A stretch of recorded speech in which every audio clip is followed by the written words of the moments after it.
kese la ñuy xaar c'est ça donc pour man effectivement loolu la c'est juste que c'est de mettre effectivement un climat de confiance buy mën a permettre à ce que ñu mën a développer ces gens. daf mel daal le régime maanaam force bi ñu amoon yéegee ci ba yegg si au pouvoir fas nañ yéene garder ko pour liggéeyee ci réew mi. waaw olof nee na muy xale yi. ak diaspora bi. olof nee na jubbu bañ la xamee. waaw boo ko watee rek c'est-à-dire voilà mën nañu waaw mu ngi noonu c'est-à-dire après identifier la mën naa jafe. donc c'est li tax.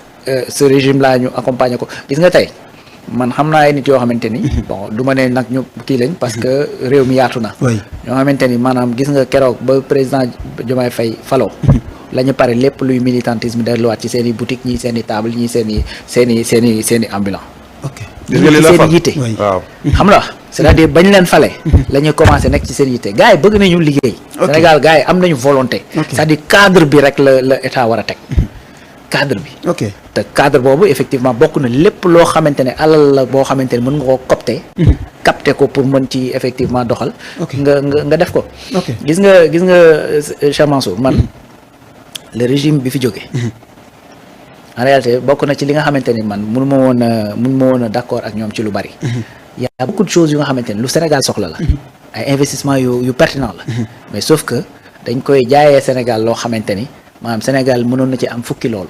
waaw gis nga tey sànq yi ngi wax ci affaire digitalisation. gis nga agence bi nga xamante ne mooy gérer tout ce qui est digitalisation jëm ci état civil. c'est Macky Sall qui l'a créé. mu tudd ANEC. agence nationale de l'état civil. maanaam gis nga man mii di wax ak yow. à un moment j'avais un projet pour développer benn application boo xamante ne dafay gérer les extraits de naissance. ma dem sur internet ma tapé pour jënd le nom de domaine. bi ma tapé gis ne maanaam. état civil point sn dafa disponible dama tiit dama woo sama benn xarit boo xam nekkul sax Sénégal ma ne ko yow est-ce que mën nga comprendre que état civil point sn nekk un nom de domaine qui est disponible qui est libre bu neexee Ghanéen bi mu ñëw jënd ko waaw man maa ko jëndoon man mii di wax ak yow ma jënd ko te xoolal xam nga lu muy jaar 17 000 francs ma jënd ko dama toog un bon jour rek quelqu'un m'appelle pour me dire que c'est de la part du DG de ANEC je te garantis c'est de la part du DG de ANEC dañu dem di jënd nom de domaine tel après on nous a dit que yow yaa ko moom tu vois xaar sax bañ auditer ko léegi non en fait boobu dañu waroon déployer mais mun ñu déployer parce que amuñu état civil point sn parce que sinon lan ngay dem jëndi état civil point com ça n'existe pas les gens l'ont déjà pris et cetera mais extension point sn bi nga xamante ne moom mooy effectivement l'extension du Sénégal ça dootoo ko am te lépp loo xamante ni c'est agence su état la ben sa extension dafa war a nekk point sn parce que point com c'est commercial n'est-ce pas donc non après bon on a échangé et cetera à un certain moment sax c'était un peu tendu parce que dafa woon benn approche waaw état civil waaw xaaral bañ auditer ko parce que le premier ministre a demandé ñu def si audit mooy fa laa doon jëm xool imagine les chiffres c'est le premier ministre qui les a donnés maanaam la Mauritanie a dépensé 30 millions d'euros 30 millions de dollars pour am une application qui marche et qui fait tout carte d'identité passeport ak tout extrait lépp certificat de mariage ak tout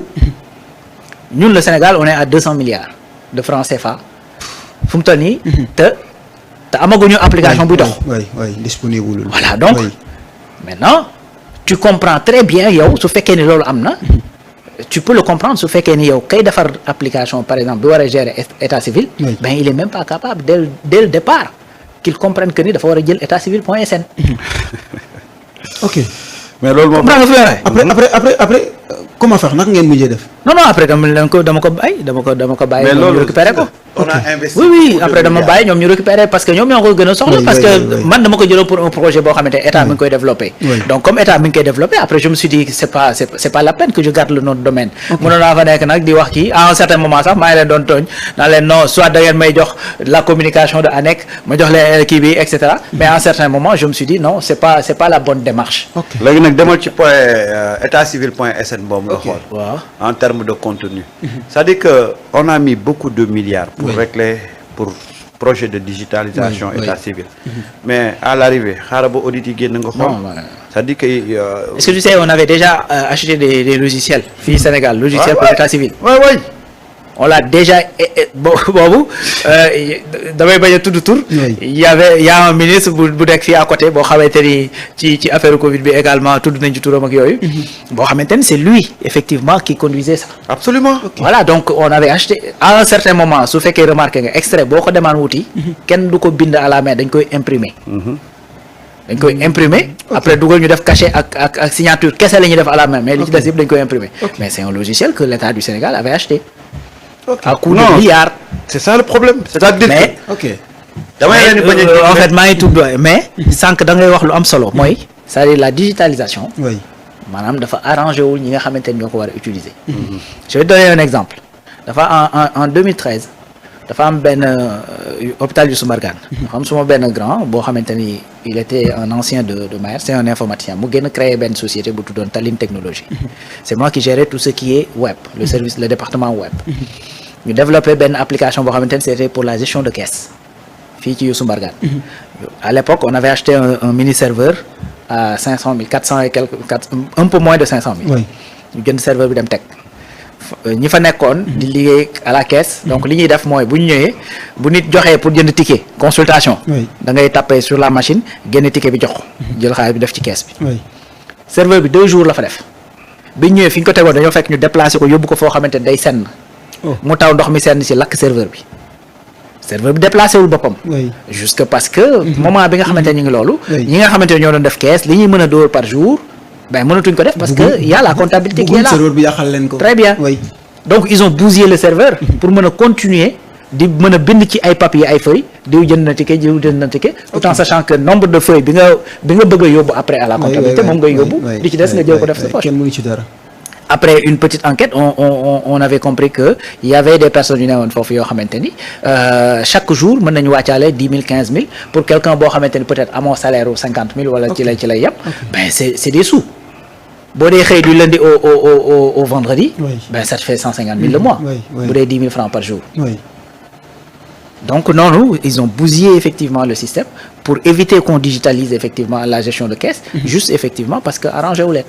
feebar bi métti na. non c'est très profond. oui le mal est très profond. doyen dañ dugg tuuti ci wàllu politique bi ci président Bassirou Diomaye Diakhar Faye dalal na xelu yaakaar naa ñi ci opposition bi wala boog itam ñi koy opposé tey nee na moom incha allah fasul yéene di gàntal benn candidature ab opposant am ci diiru li muy yor li nga xam ne mooy di réew mi ñëw nitam ci point yu bëree bëri waaye bëgg naa nga taxaw foofu ak itam dialogue bi nga xam ne warees na koo woote ren ñu war ko concentrer. ci wàllu naka la ñuy defee politique. c'est-à-dire que loolu. ci constance boobu la nekk parce que Bassirou Diomaye Faye président de la République boo ngeen rappelé woo premier je pense que face à face ak kii la woon journaliste et jeune reporter daf ne man pexe indiwuma fi kon du ma def pexe pour toog fi je pense que loolu rek leer na ci ne moom du fi nekk di fexe di faagaagal ay opposants yeeg affaire yooyu non nekkul si logique boobu nekkul si dynamique boobu parce que aussi nit ki da ngay xool jaar-jaaram pour mën ko seedeel loo xam ne tey buñ ne la lii la nga mën ne waaw loolu la mooy li ngay wax toujours intention bi ngay am booy wut nguur moom nga koy yore waaw gis nga bu fekkoon ne pexe moo leen indi ci pouvoir kon danañ def pexe pour toog fi ñii gannaaw yéene gu ñu am yàlla moo leen indi ci pouvoir yàlla googu nag la ñu jàpp ne moo leen di teg ci pouvoir ba bés bu leen fi waree jële yàlla boobu moo leen di jële ci pouvoir ñooñu loolu la ñuy doxee quoi et je pense que c'est très important aujourd'hui ils sont en train de donner tous les gages pour que ñu assainir le paysage politique pour que ñu nekk ñu am benn jantal agreement boo xam ne mooy dox ci biir paysage politique bi mais xam nga yow nga bëgg te ki nga ko seexal bëggul c'est autre chose tey président Bassirou Diomaye Faye est en train de tout faire pour que tey moo xam ñi nekk ci paysage mais lu Sénégalais lambda ñu mën a retrouver un cadre boo xam ne dañuy am ay rapports yu sains c'est-à-dire que aujourd'hui il s'agit de ça il s'agit même pas de partis politiques ou d'acteurs politiques mais des Sénégalais